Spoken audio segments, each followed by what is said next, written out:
Bonjour guys, aujourd'hui nouveau trade recap. C'est un trade que j'ai pris justement sur Nasdaq ce matin. Encore un loss malheureusement ce matin. Là, ces temps-ci, ça va pas super là, le win rate. Mais quand même un bon trade un matin qui malheureusement qui a pas play out. Dans le fond, ici les confluences qu'on a derrière, ici dans le fond les executions. Donc ici, je vais réduire un petit peu ceci. Dans le fond, raison pourquoi on a pris trade.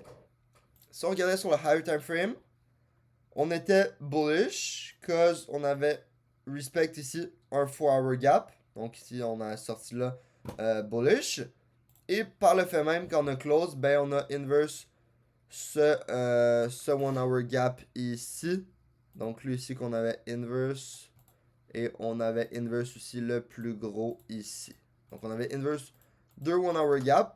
Donc pour ça que mon bias après ça, après la closure à 10 AM, on était bullish. Puis après ça, d'aller venir chercher là-dessus. Fait que pourquoi on a pris le trade? Effectivement, on avait vu ici un retrace dans le 5 minutes. Donc ici. Que là, on avait quasiment close ici. Une des raisons pourquoi je ne suis pas sûr, c'est parce qu'on avait SMT ici. Donc, qu'on avait take ici London High. Mais on l'avait pas take ici sur IS. Donc, ça me rendait pas sûr. Mais effectivement, après ça, ici, ce 5 minutes là, on n'avait pas close. Donc, très proche, mais on n'avait pas close. Ici, on était 145.5. Donc, on n'avait pas close. Donc, on avait respect le 5 minutes here. Et ensuite de ça, après ça, on a vu un 2 minute inverse. Avec quand même un bon momentum ici. Pour aller après ça, target ici, soit Asia High ou même plus low ici pour un better RR là, dans les highs ici.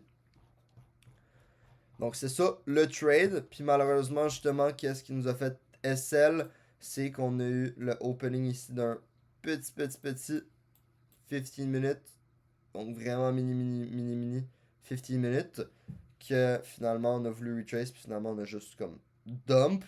Donc on a retrace là à l'autre, même à l'autre ici en dessous, là, lui en bas du range. Fait que c'était, je pense pas mal ça. Effectivement, la raison pour on s'est fait stop là, ça c'est à cause du 15 minutes parce que sinon c'est vraiment quand même un bon trade. Fait que j'avais risque, je pense, 2-3 micros. Ouais, 3 micros. Donc justement, effectivement, je pense que j'étais down un petit 200-250. Fait que là, il me reste 700 de drawdown sur mon funded. Donc on va voir ce qui se passe là-dessus. Sinon, justement, j'ai le deuxième que j'avais passé aussi avec CPI. Fait que à venir voir là-dessus. Donc ça, même si je le blow, au moins j'en ai un deuxième après ça pour venir trade. Mais faut bien commencer à quelque part. C'est sûr que je vais pas pouvoir tout prendre des payouts sur mes funded. Donc, ça se pourrait effectivement qu'on le blow ou quoi que ce soit, mais c'est pas grave, on fera juste en passer d'autres. Donc, ça, gars, je te souhaite une bonne fin de soirée. Puis, nous, on se dit évidemment à la prochaine pour le prochain trade recap.